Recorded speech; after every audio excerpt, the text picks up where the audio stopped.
they hate. And I know better than to listen to the people who are calling us slaves. I can feel the sunlight shining. Well, good morning, everyone. My name's Brian, and today is Monday, June 3rd, 2024, and this is episode 711 of the Lots Project podcast, and it's titled Close to Rolling. I'll be chatting about a snail feed update, chair issues in the camper, a shed update for the foundation plan, and more. First, let's check out in the live streams, or in the live chat, see who's hanging out there in the coffee crew. Grab a cup and hang out for an hour. Good morning, good morning, good morning. Hopefully everybody's doing well today. Who we got in early? We got Mike's Homestead way early. Holy crap, 3:30. Happy Monday from Mike's Homestead. Jim in. Good morning, everyone. Hey, Mike. Happy Monday. Thanks, Jim, for stopping in over here on YouTube. And as always, usually over there on Noster too. There it is. GM to you.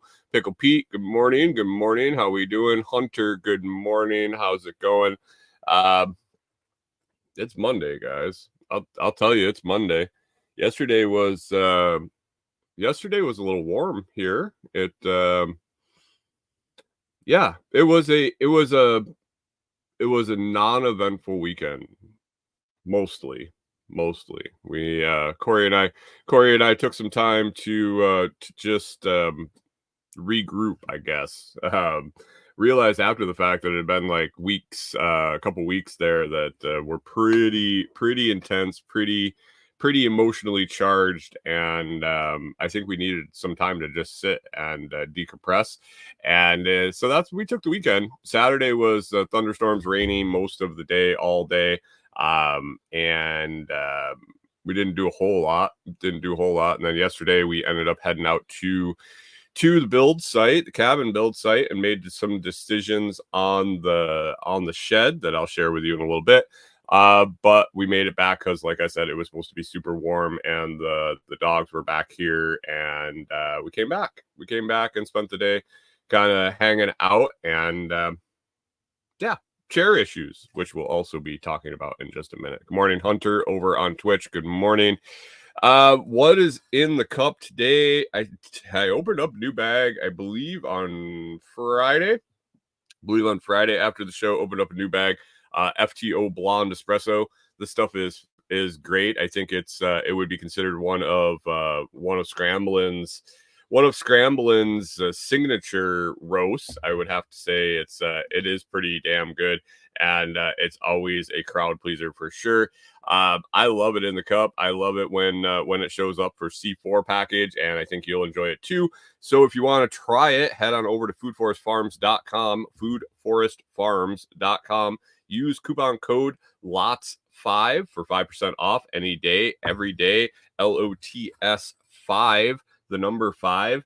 Always free shipping over there. Always great customer service, but LOTS5 gets you 5% off. And if it's the first time you're over there and the first time you're using a coupon code, you might as well use LOTS10, LOTS10, LOTS, the number 10 at foodforestfarms.com will get you 10% off. And man, with the prices already as low as possible, I know why he made that a one-time use coupon, because I'm pretty sure there ain't a whole lot of room there once you start giving away 10% on his already low prices. So head on over there. Give it a try. You won't be sorry. And here's to you guys. Good morning, Blakesley Acres. Hope everything is going well with you. Oh, all right. Monday morning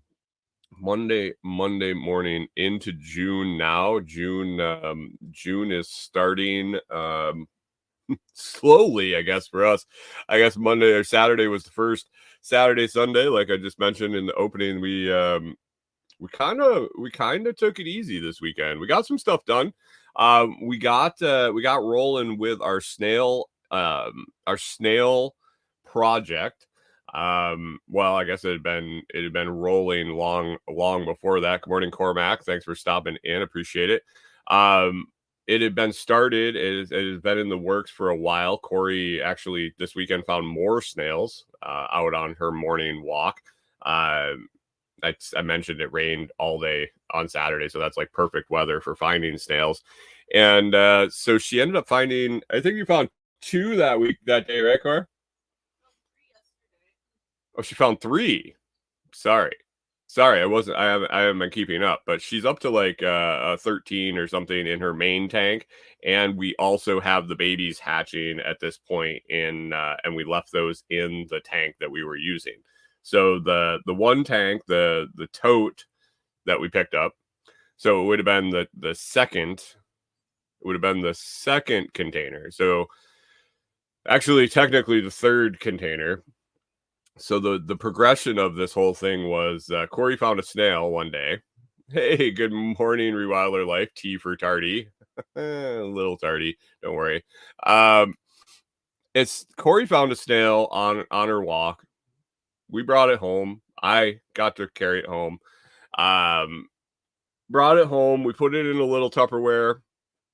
Put it in a little Tupperware just to check it out, to get information, look up on the Google bot and see excuse me, and see what how hard they are to take care of, what kind of habitat we gotta what kind of habitat we gotta give them. We figured if they were on the side of the road, it really can't be that difficult. So we put them in a Tupperware, and we're keeping them there. We had found snails out at Delinquent's Gully, but they were just the shells. And so we hung on to those for a couple days until we realized it was just mud inside the shell and not an actual snail, and then threw those away. Well, Corey finds another snail. She gets interested in them. We started thinking, oh, this could be cool. Realized that they needed a little bit more room than we would think. You would think that they would just need enough room for their shell and a little bit of habitat, but they need kind of like a gallon of space. So if you're thinking like aquarium, you got a 10-gallon aquarium, you could probably put 10 snails in it. They like room to kind of explore, kind of roll through the whole habitat. And so Corey had me pick up a little terrarium, just like one of those little ones you get for your kids. It's got a handle on top. You can put a little lizard in it, or crickets, or whatever. I think they're actually made for storing crickets for feeding other reptiles. But we got one of those quickly. That was full, and Corey realized she wanted to keep collecting them because she would keep finding them on the side of the road. And so we came up with a plan. We came up with a plan to house all these snails she's finding. So she was finding large ones and small ones, and we were researching them. And so we went and got I think it was a 15-gallon tote, like a generic Rubbermaid tote at Dollar General. Cut the lid out, put a screen in, and all sorts of fun stuff. Got that set up, and it was okay. It was okay, I guess. It wasn't very clear. The best one we could get that fit the size needs we had was kind of a frosted clear plastic, so you couldn't really observe them through the sides. You could watch them through the screen, but it was not that great. Corey keeps them in by her workstation, by her computer, so she can kind of check them out during the day. Well, one of the things we wanted to do from the beginning, and this kind of stems from like the fish doorbell that we talked about on the show a while back, some different live streams that people have, and as I started looking into it, the amount of live stream animal, I guess you would say animal feeds or nature feeds, or just this type of thing. The eagle cam, we always knew about the eagle cam in Minnesota. I don't know if that's a state to state thing, but in Minnesota they had this bald eagle nest that they always had camera on. Every year it came back and hatched eggs, and it's intriguing. Some people get into it more than others, but Corey and I decided, hey, if it's easy to set up, why don't we set up a live stream with the snails. They're pretty cool to watch. You would think everybody kind of jokes when they hear the snails. They're like, "Oh, how do you keep them on camera?" Or, "Oh, they're super fast. They're really slow," making all sorts of jokes. They're really fascinating to watch. I'm not gonna lie. They are definitely fascinating to observe, to especially with a camera. And Corey's really good at getting videos of things. She has a lot of practice with the dogs and a variety of other projects. And the things that she's gotten on video and the things that I watch are really cool. Especially as you learn more about them, as you learn how they eat, how they drink, where their eyes are, how they move, how their biology, their anatomy is, and seeing these pictures and watching them eat and drink and move, and it's really kind of fascinating to me. So I was like, maybe somebody'd want to watch this, maybe. So I started looking into how to do the live stream. Um, at this point, we don't have an extra computer. We don't have an extra brains, I guess you would call it, to set up like a webcam, to set up like a standalone workstation webcam, computer to control it. And so I started looking into starting up a live web feed with an old phone, because we hold on to phones. I hold on to our old phones. Canadian Farm got a dog treat ad today. At least dog treat ads are better than Biden ads and anti-gun ads. Good morning to you, Canadian Farmstead. By the way, to you. And so I started looking into running the live stream with one of our old phones, and it looked pretty straightforward. I'm not looking to do like the show here where we go to a bunch of different places. Maybe eventually, well, actually, the end goal will be to have a live stream on our own hosted page. Maybe not privately hosted, but on our own website. Have just like kind of like the fish doorbell setup. That's not going to happen right up front. I'm not dumping money into this project when I have equipment that I can set it up right now, tomorrow. Well, technically tomorrow. There's some hiccups we ran into this weekend, but I want to take a phone. I want to fire it up and start the feed and let people watch these things kind of move around. There were some logistical things. There were some, and we're still going to be working through that because of the first roadblock. I had already set up some accounts for the snails. Had already started going down that road. So basically, this weekend I went through the motions of finally setting up a YouTube channel. That was the easy button as far as live streaming from a phone. Basically, I had to set up an account and go to YouTube on the phone, start the live stream, and let it sit, and it'll run. Make sure it's running every now and then, but there isn't a whole lot to do. So I went and I made up the YouTube channel. I went to go live, and of course, there's a delay. You need to wait 24 hours from the first time you attempt to go live, and I kind of knew this. I kind of remember this from other people mentioning it, so I wasn't taken aback when they said it.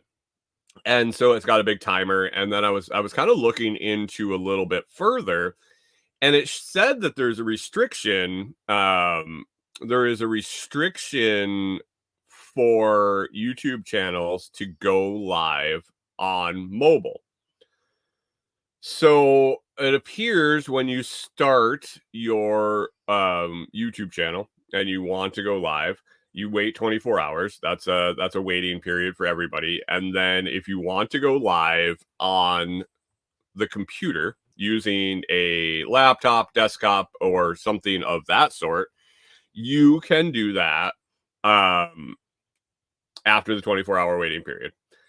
If you want to go live on a mobile phone, and I just thought of this as I was talking. I'm curious if I went in desktop mode on a mobile phone, if that would bypass this restriction, or if it will sniff out that it's a camera, or excuse me, a phone of some sort. So I don't know. I didn't try to do that, but one of the restrictions after the 24 hours is you need 50 subscribers. You need 50 subscribers to be able to go live on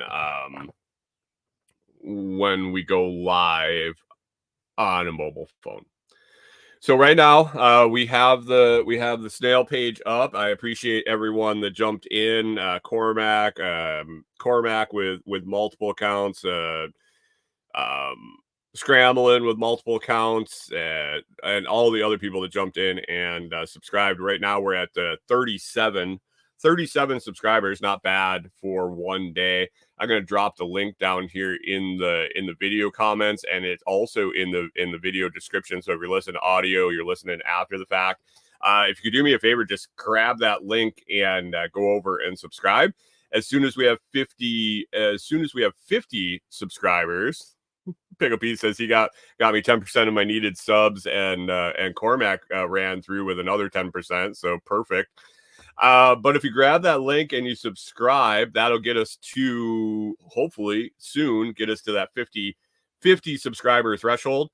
I'm posting shorts. I'm posting snail shorts there, which should bump subscribers pretty quickly. There is another restriction. And I don't know the exact nature. I don't know the exact nature of the restriction, like the number. But it says that if you're under 1,000 subscribers, you have limited viewer count. Now, I don't know if that's like limited as in you can only have 10 viewers at one time, or 100 viewers, or 1,000 viewers, or what it is. It didn't really specify what that limit was, but I suppose if you're pushing those brown boundaries, you should probably have 1,000 subscribers sooner rather than later. So that's kind of what's going on with the snail feed. Once it gets the 50, then I'm gonna have to go through the motions of actually setting it up, getting the right camera angles, because I've realized that when you open the camera, I was gonna go kind of demo it, test run it, take a couple videos, try some different angles, but the camera in YouTube Studio frames things a little different. It's a little different size. It's a little different perspective than just using the camera phone straight from the camera, like you open the camera. So I have to kind of wait till I get it up and fired up, and then we're gonna try to figure out the best angle to get the most action, I guess. We'll definitely have the focus on like the feeding bowl, the water bowl, some of their stuff in their tank, like they have some arches and tunnels made of bark and things like that. So seeing them in there is going to be the most of the action, I guess. So messing around with that, getting the right camera angle, figuring out the lighting at night. This, like I said, this is in Corey's room. The snails are most active at night. We're thinking that one type of snail is most active during the night as we look at as we observe them and things. But I've been looking into it, and red light, they don't see the red light spectrum. So I'm thinking I could put a red light in there at night and still be able to see it. I'm hoping on the camera. So it isn't just a daytime thing, since they are nocturnal mostly. So it's going to be working through the little logistical things there and figuring that out. Yeah, it'll be interesting for sure, for sure. Tiny armored ones is going to be our brand right now. I went with Sydney the snail. That was because of the TikTok name that we came up with, our first snail. And I think we're going to transition into tiny armored ones. That is a play off the old armadillo, little armored one. My beautiful wife figured out when we had our crushed armadillo outside that she fell in love with. And these are just a tiny version of her little armadillo friends. So we're gonna go with tiny armored ones. I got to get it all updated in the YouTube channel and things like that. But yeah, eventually we want to roll that over onto the website. So we will see. We will see how things go and how things roll out with that. But yep, 50 subscribers is all we need. And yeah, I don't think it should be too long. I don't think it should be too long. One day, I think a day and a half, we're at 37. So can't beat that. I appreciate all the people that have helped. So I picked up, I don't think I mentioned, I picked up a 20-gallon long aquarium. Went to town. I mentioned on Friday, had just a shitload of stops to make on Friday in my trip to town. Had let's see, I hit the ATM. I went to Tractor Supply. I picked up a replacement machete. I just went with the same stock one that they have there, the generic one that they have that lasted me quite a while. I'm excited to have that. It'll probably work way better than the one I was using, since I inspected that later. And not only was the handle cracked, there were several what you would call dents, I guess, in the blade. There were several nicks and cuts, and man, I don't even know if dent is the right word. You got a blade goes kind of flat across. This is like, it goes flat, and it there was like a hump in it. There were lots of places where it looked like I hit maybe like the edge of something, and it like peeled the metal back. Nicks, I guess you would call it. Hunter says chips. This would the chips is what I'm talking about. Like, they chipped out of the edge. This was actually like, if you had your vertical edge. Here, let me see if I got a piece of paper. You have your edge here. It was like an arch in the blade. And I don't know what the hell I hit or how I hit it. But it almost looked like it held an edge across it, but the edge went straight across and then arched up and kept going. So it was almost like the force came from the other direction. I don't know if it got shut in something, like in the truck tailgate or whatever. But it wouldn't have been from, I don't think it would have been from a slicing normal motion that you would use the machete. It was almost from the other side. So that was there. Other than that, I could probably sharpen it. I don't know about sharpening something like that. I'd probably have to pound it flat, and then it would be it would really change the profile of it. So I don't know. It's definitely going to stick around. I'll sure up that handle. Canadian Farm says, did I try to pry after an incomplete cut? Maybe. I was also wondering if on kind of a cut near the ground, if I glanced off a rock or something super hard, and it dented that. But yeah, I was looking at it after the fact. After I realized it was broken, I was kind of looking at the edge, and I was like, huh.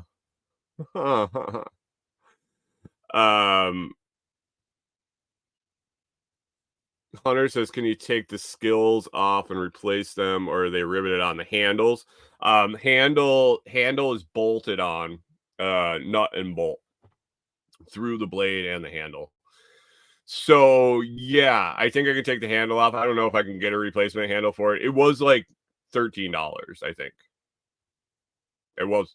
It is not definitely not a high end tool. I got over a year out of it, so I think I got my money.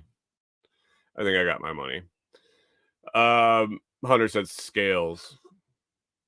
I don't know. I don't know what the scales of the machete are. The handle. Is that what you're talking about? Anyway, I got a new one. I got a new one, and I'll do something with the old one for sure. I'm not gonna throw it out, but I don't know if it'll ever be a machete again. So I picked that up this weekend. That was Tractor Supply. Headed over to Walmart, and you guys were excited that I was going to be mixing white powder in the parking lot of Walmart. I did get my washing soda, and I went out and I was going to do it in the parking lot of Walmart, and I decided that it might be better to do it in the parking lot of the laundromat. And so I did that. I got the laundry soap that I needed. I got that all taken care of. I posted across the web. I posted the video of making the laundry soap that we do. Some people had asked for that during the show on Friday. So that's out there on all my socials and also in the also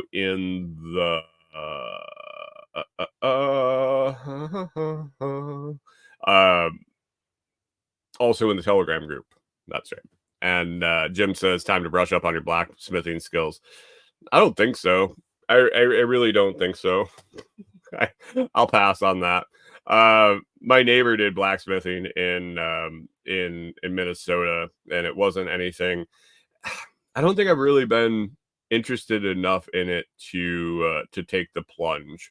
I know too many. I have too many people that have messed around with it and that are also very competent at it in my phone reel or in my phone book, on my online connections. And if I needed anything hand smithed, I'd be good. Wilder Life said that would have needed a video.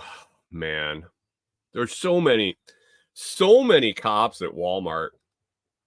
So many cops at Walmart all the time. We I think it was Toolman Tim's Telegram group. We were talking about self-checkout, and people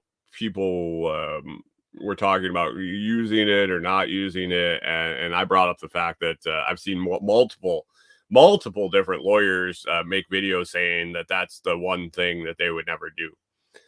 They'll never use in a public setting. The one thing they won't do is use self checkout. And it basically, from my understanding, and this might not be right everywhere, laws are different everywhere, but from what it appeared, if you self checkout and you forget something, or something scans up wrong, or the machine malfunctions, or any of the 100 things that could happen, that everything that you take out of the store did not end up on your receipt, you're held liable for that shit, which makes sense. I'm not saying that that's a bad thing, but you know what? If you go to a cashier, you're not. They are, like, unless they have video of you stealing it, put it in your pocket, not paying for it. Obviously, you can't like load your pockets up and go through a line with a cashier and go, hey, they didn't ring it up. But yeah, there's a liability thing there, and people are going back and forth. People are going back and forth on the fact that, well, I just pay attention, I watch my receipt, and this and that. I have something that I just don't need.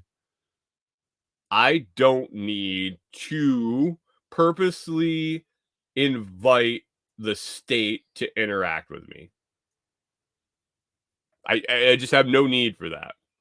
Whether it's for Pickle P says, if it's not over a G, don't worry about it. I just don't even need to. I don't even need to have to talk to a cop. Not at all. Not that I'm hiding anything. Not that I feel guilty about anything. Not that I think that they're gonna do anything to me. But you never know. You never know. Maybe that cop's having a fucking bad day. Maybe I say the wrong thing to him. Maybe I'm having a bad day. Maybe he says the wrong thing to me. Maybe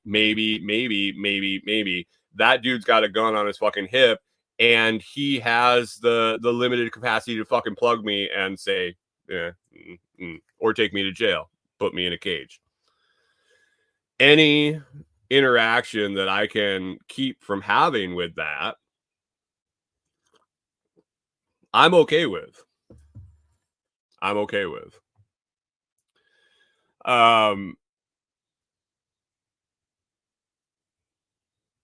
Jim says, so those people working the door at Sam's with the highlighter actually saving us from leaving the store and getting busted.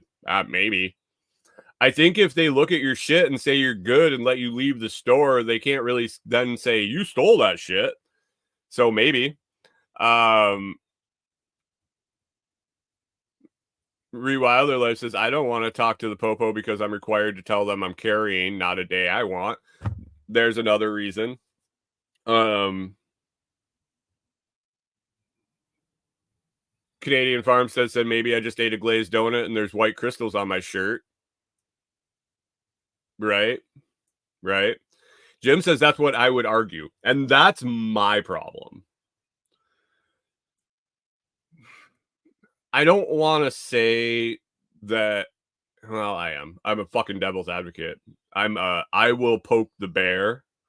I will inquire. I will. If I know what I'm talking about, I will definitely tell you. Especially when someone's trying to enforce their authority on me. And if they're wrong in what they're saying, if they are wrong, I will definitely go hard at them. And a lot of times they don't like it. I don't need that. Rewilder Life says curbside fixes this all. Yeah, I don't like them picking my produce.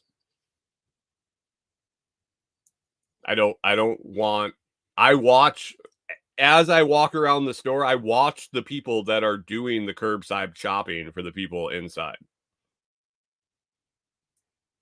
I don't need them juggling and yelling across the store and saying, "Hey, buddy, watch this!" And he's juggling the tomatoes, and the one he drops on the floor is the one he throws in the bag. I don't need that shit. So I just take my time. I meander around the store usually, and then I wait in line because I'm not in a hurry to go anywhere.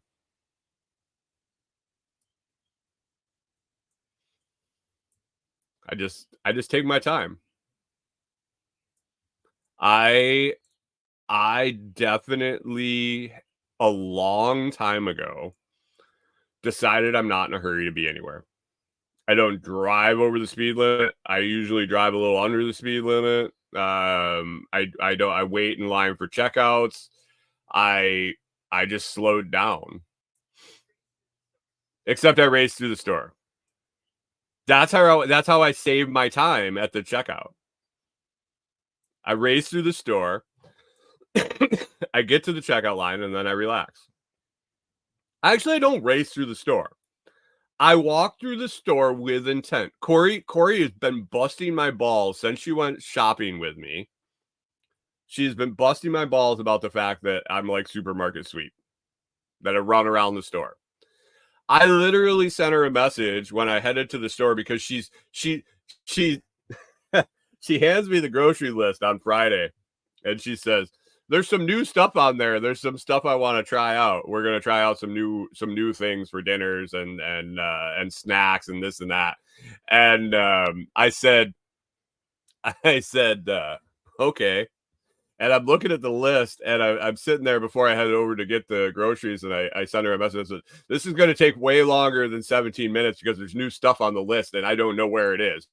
And legit, I zigzag back and forth across that fucking store so many times because I didn't know where half the shit was on the list, the new stuff. But you're damn right. Now that I know where it is, I'm going to be back to rolling, and it'll be under a half an hour.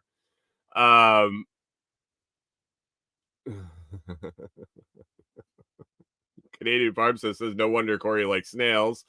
Rewildly says, Brian, one day I'll be way more lots and have time. Thankfully, we grow most of our produce and food. You have plenty of time. I mean, I catch myself all the time saying, I didn't have time for that. I didn't have time to do that. I have so much time that I waste in my day. I really do. I think we all do if you really think about it. Jim says time's not on my side. That's just because of the time you've been around on the earth. You're getting dusty and old.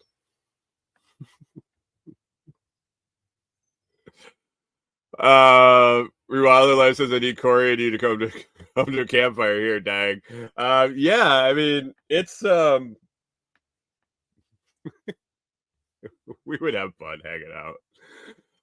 For sure. Yeah, I mean, as soon as we pop up some more cabins, we'll definitely have a meeting place right here too. You might have to take a trip to Tennessee. Good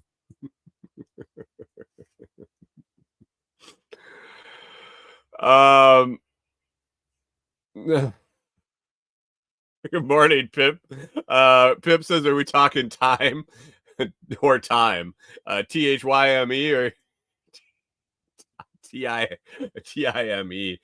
Because he heard we were talking gardens. Time as in the clock ticks for us all, Pip.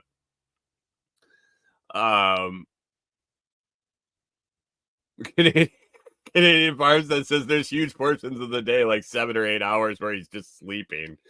How lazy are you?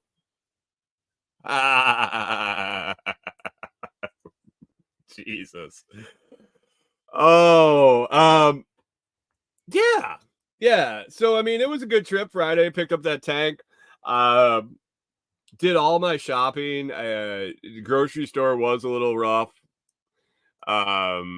It is definitely a little rough. Ruala Life says for sure in the spring to get out of here. Man, we are definitely going to be in close proximity to SRF. We're probably Tim and I are contemplating workday kind of. Jim wants me to sing. You don't want me to sing. Definitely don't want me to sing. Corey has to listen to me to sing all the time, and she really,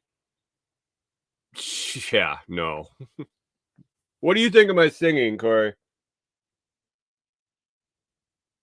She literally just went meh. She made a noise that kind of translates into I wish his vocal cords would probably rip out of his face. No, but Tim and I are working right now for fall, doing work days. Yeah, days. I think we're gonna have a couple, and also a social day. We're putting some things together. We're not exactly sure the details quite yet, but we're definitely gonna have some get-togethers at the property at Delinquent's Gully. Rewilder Life says translation, she's being nice.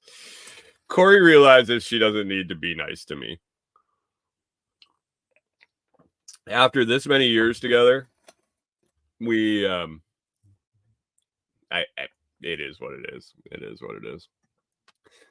What else is on the list here? Yeah, that was Friday. The snails are on their way. We get to 50. I'll fire that up. We'll do some testing. We'll do some messing around, and hopefully it takes off. Corey and I have started making lists of little sayings or ideas for T-shirts or merch. t-shirts, hats, mugs, things like that to have available on tinyarmoredones.com. Once we get that fired up and get the stream there, we'll also have like a button like Jim and others suggested where people can zap or help feed the snails, or I don't know, whatever I come up with at that point to install on there.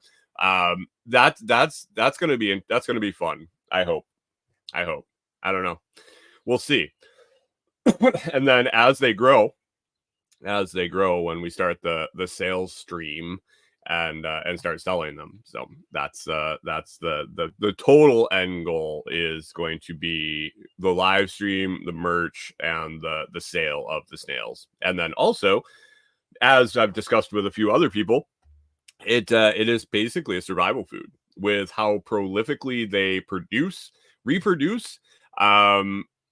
I think it'd be a decent survival food to have rolling if you needed it. So escargot is a delicacy over in the Europes. So, yeah. So that's kind of it on the snails. Had a rough day yesterday. Like I said, Corey and I kind of chilled out this weekend. Watched some TV. I guess TV would be what it would be called. It wasn't on a television. It wasn't on a Pickle Pete says make it rain button. Every time someone tips, the snails get a blast from the mister. Yeah, I don't know how to set that technology up. I like literally I have no idea, and I don't know if I want to go down that rabbit hole. Canadian Farmstead says, I wonder how many snails you would need to keep 3 ducks alive. I don't know. How many do they eat a day? Times 3. So Corey and I watch old reruns TV shows. I guess we call it watching TV. We'll watch TV shows and movies off of Amazon Prime. We have it for the Prime shipping, so we figure we might as well use it for relaxation and entertainment. We go through and watch series. Usually we'll watch the beginning to the end of a series. We talked about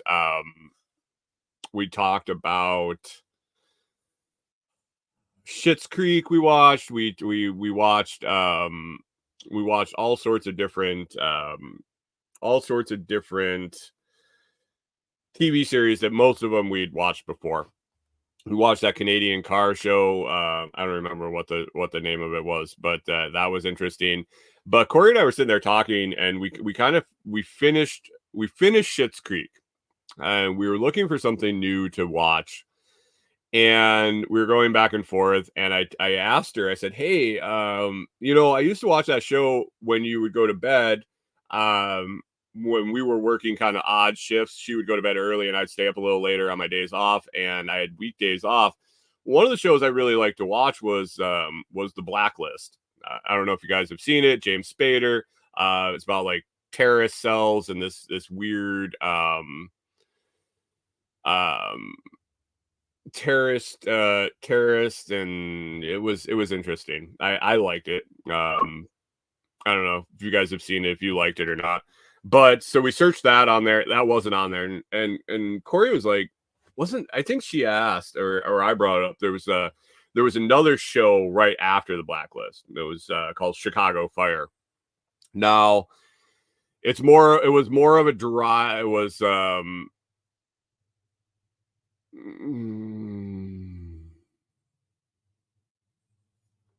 Jim says if he can set up a bell, he can set up a mister. It's the technology that's shortcoming. It's not the only thing that's short. Chicago Fire was another show, basically about the Chicago Fire Department and one of their battalions, and just went through their day to day. It was more of a drama than The Blacklist. I didn't quite enjoy it as much as The Blacklist, but I did watch it. I did watch it quite a bit and enjoy it. I would watch it after The Blacklist. And I just off the cuff mentioned, I was like, well, if The Blacklist isn't on Amazon, maybe Chicago Fire is. And sure as shit, there it was. And so we started watching that. Corey's into it. She really likes it. So that's good. I kind of remember the show, some of the storylines and things like that. And I don't mind it. It's interesting.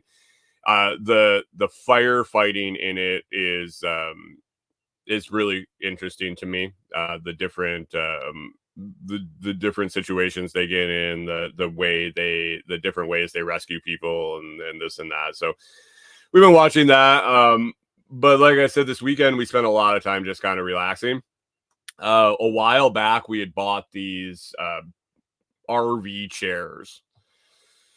I don't know if you guys remember when we switched and went from both being in the living room with our or in the main room of the camper with our office and things when Corey went to her new job and we needed to have more isolated places where we could talk at the same time. We took our office chairs that were also kind of our daily sitting chairs and moved them into our rooms, and we ended up having to get new chairs for our main room.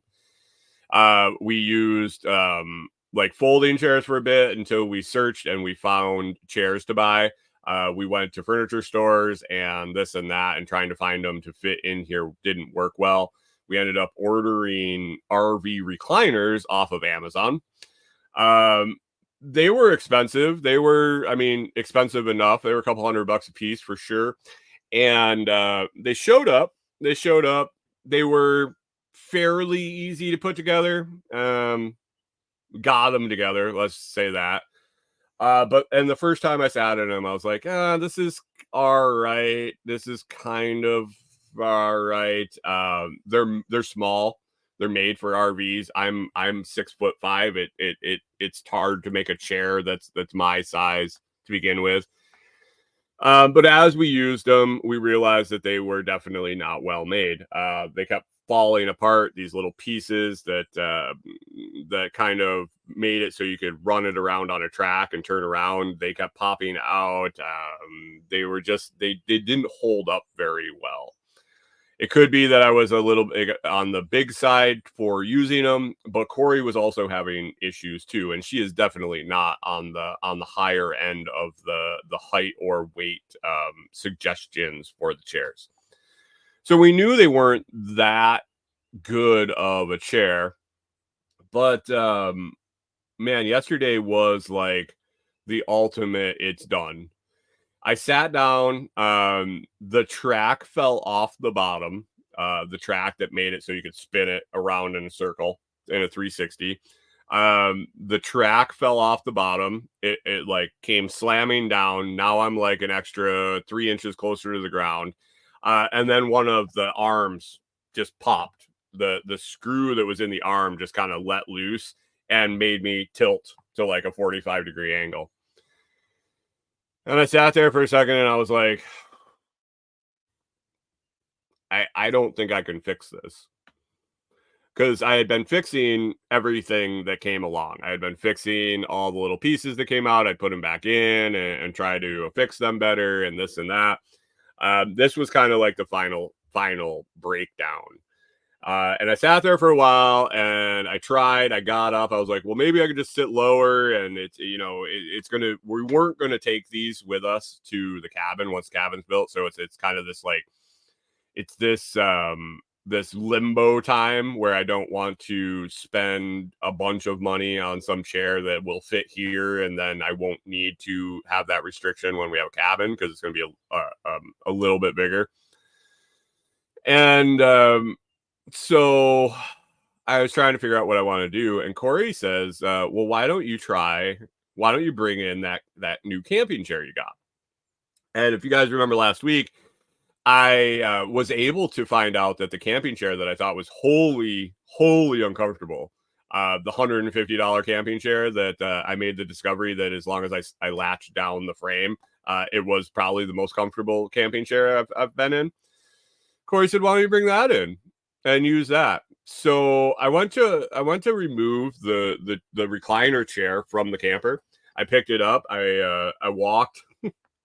I went to take it out, and I recalled that I had to put it together in the camper because it was too big to come in the door.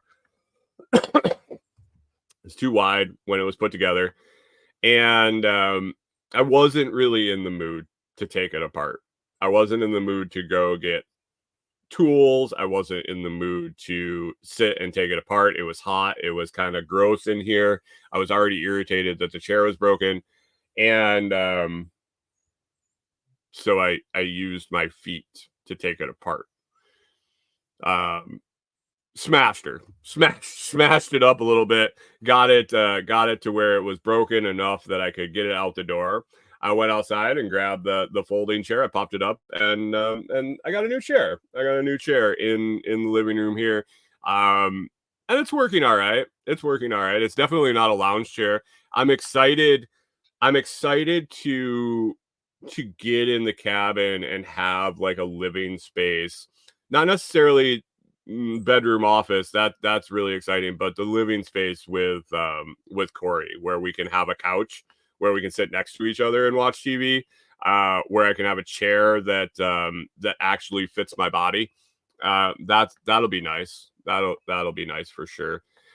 So that this was kind of the last straw of the crappy RV furniture, and it rolled right out the door, and it's laying outside the door now. It got thrown out there along with the other pieces and the pieces that popped off when I disassembled it with my heel, and yeah, that's gonna go to the dump soon. So new chair in there. Corey's still rolling with her little crappy recliner, and hers is kind of broken too. So definitely, do you remember what brand those were, Corey? Off brand on Amazon, RV recliner. Yeah, that sounds familiar. I think there were like 6 different ones that were the same style that had different names. So if I can find out which one they are, I highly recommend not getting them. I'm glad I didn't do videos for them. I was going to do videos. I was excited to do videos when we got them, and as I was putting them together, I was like, yeah, I can't do a video for this until I realize if it's going to work or not, and be okay. And it definitely didn't turn out that way. So I'm glad I didn't do video on it. Let's see. I got portable air conditioners on the way. That's going to show up on Tuesday, I believe. So excited to give that a try here in the camper. I over the last year or two, if you've been following the show, you've known that we've had some issues with our air conditioner. A, it freezes up. B, I think the coolant's low. This is a 10-year-old camper now, at least 2014. Yeah, 10 years. And it's the original air conditioner. I have a feeling that it's leaked some coolant, and it's not chargeable. I've scoured it. I've scoured it multiple times looking for a charging port for a any sort of inlet to charge that up with coolant again, and it isn't possible. So we're just been waiting. Hunter says we can make it chargeable. Yeah, I just bought a portable air conditioner. I'm not putting anything into that thing since we're short timing it with the trailer. Once we have the cabin, we're planning on selling this trailer. So it is what it is. Found portable air conditioner for $250, I believe.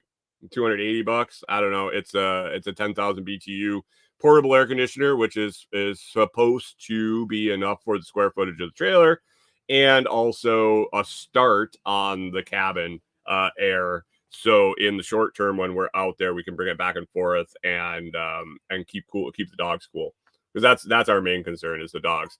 It's also reassuring to be able to turn on a new unit and not worry about it freezing up, not worrying about it faulting out, not worrying about the thermostat messing up, because this will be all standalone.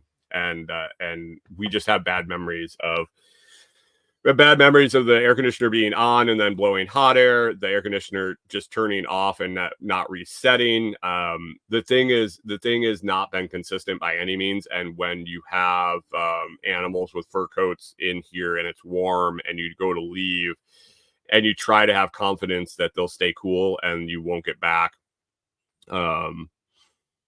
Hunter says, "Is it a stand-up wheel around?" Yeah, it's a stand-up wheel around, not a window unit. So we'll see how that works. We'll see how it works.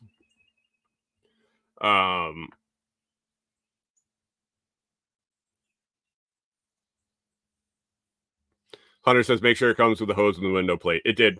It did. It's got a window kit for sure.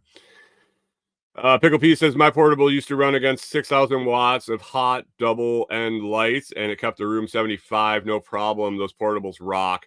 Yeah, I looked into them. We have been battling. We have been battling the big honking stock air conditioner in this camper since we bought it. Really. Um,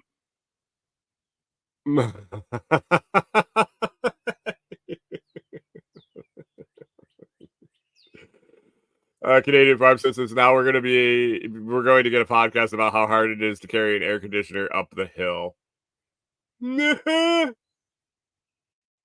Yeah, I mean maybe, unless it's not hard. Corey and I did some contemplating on the trail yesterday when we were out. I said we took a trip out to the build site to talk about the shed project, and I wanted to get her feedback. I wanted to get her feedback on what she was thinking. After seeing it in person. The pictures really didn't do it justice what was going on there. If you didn't see in the Telegram group, I think it was Thursday. I think I talked about it here Thursday. I dug out and kind of laid the brick for the foundation of the shed, and I was at a tipping point where either I was going to have to dig an exterior hole to fill in the inside to bring it up to level of the blocks, or I was going to have to dig it out, make it level, and make it like a step down in basement with the shed kind of on top of it. And so it rained all day Saturday. I was curious how well it drained out.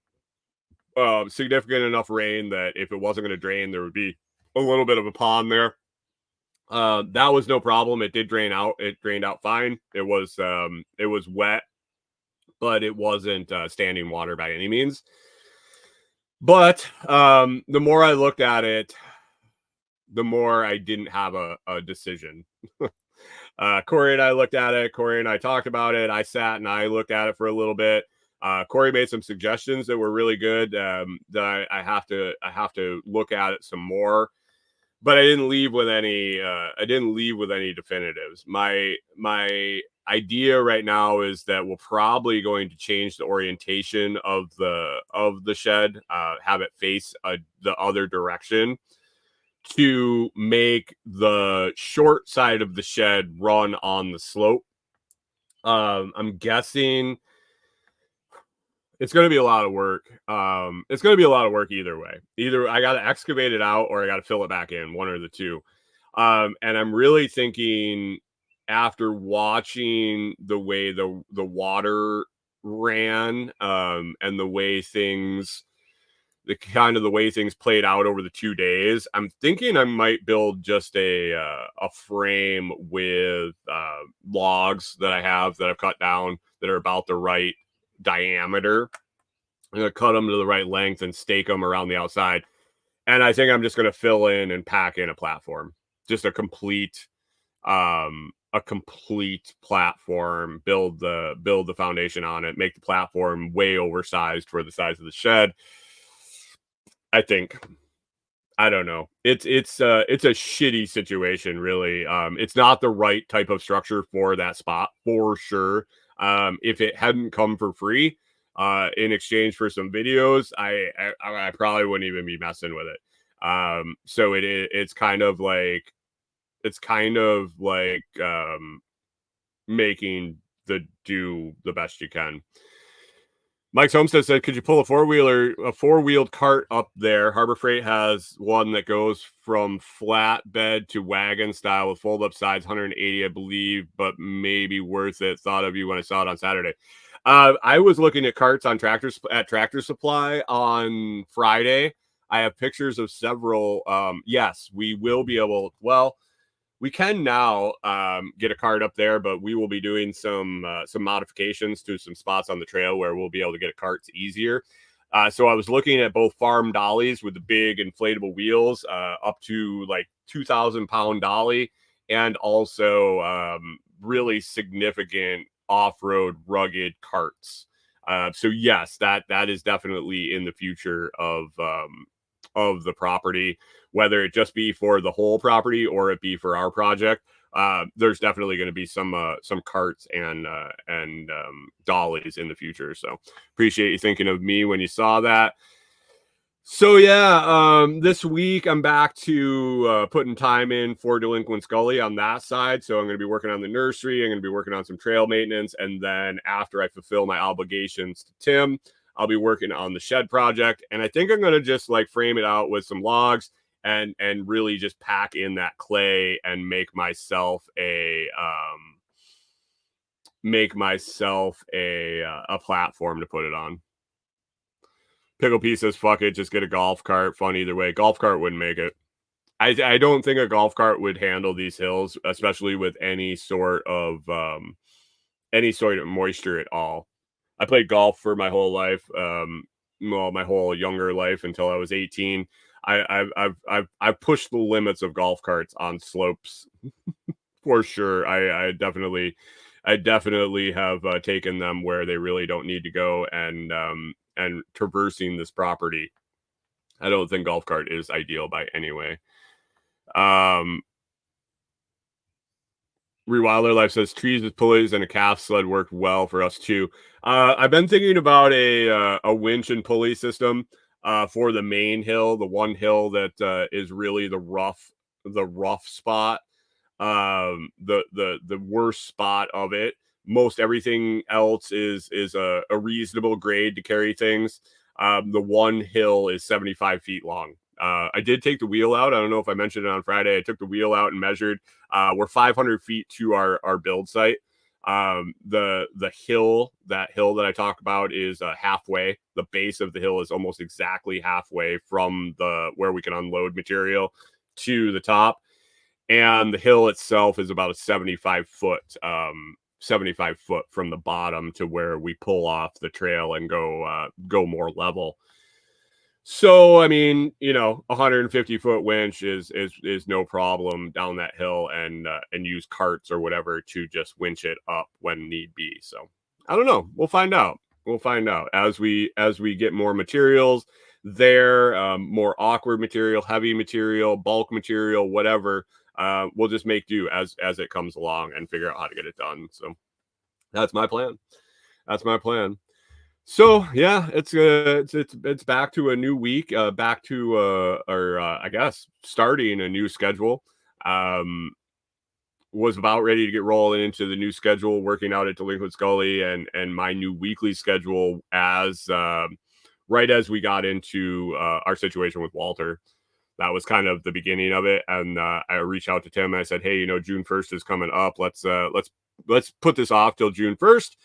And here we are. So this is the first week of kind of our arrangement. So here we go. Rewilder Life says even the carts get heavy, and we've done this with winch and pulley system. Yeah, I don't think it'd be that hard, really. It's there is a really, really, really large solid tree right at the top of the hill, like a straight shot from the bottom to the top. So I'm thinking running a winch up there for moving material won't be hard at all. It's just a matter of getting the winch and the battery and all that. So anyway, we're up over an hour here. Let's wrap it up. If you got more time to kill, definitely swing over to the Food Forest Farms YouTube channel. Check out Sensei Scramblin' on Wake Up Seattle. He's got a morning show there every Monday through Friday, following mine. Other than that, I appreciate you listening. If you enjoyed the show, it's always free to hit the like, share, and subscribe. To return value for value, please consider joining one of the YouTube membership tiers or listening on any value for value platform like Podverse or Fountain.fm. Visit thelostproject.com for more information about me and find all my links. Comfrey.roots.com with coupon code share the love, get you a BOGO offer. Orders go out Mondays, so if you order today, you'll get it in about a week. But yes, comfrey.roots.com up and rolling, orders rolling in. I appreciate all the support over there. Share it if you don't need any comfrey. Comfrey.roots.com, easy to remember. It's Monday, guys. Get it going. Knock it out of the park today. Get it going. Fire it up. Have an awesome week. Be productive today, and we'll catch up with you tomorrow morning.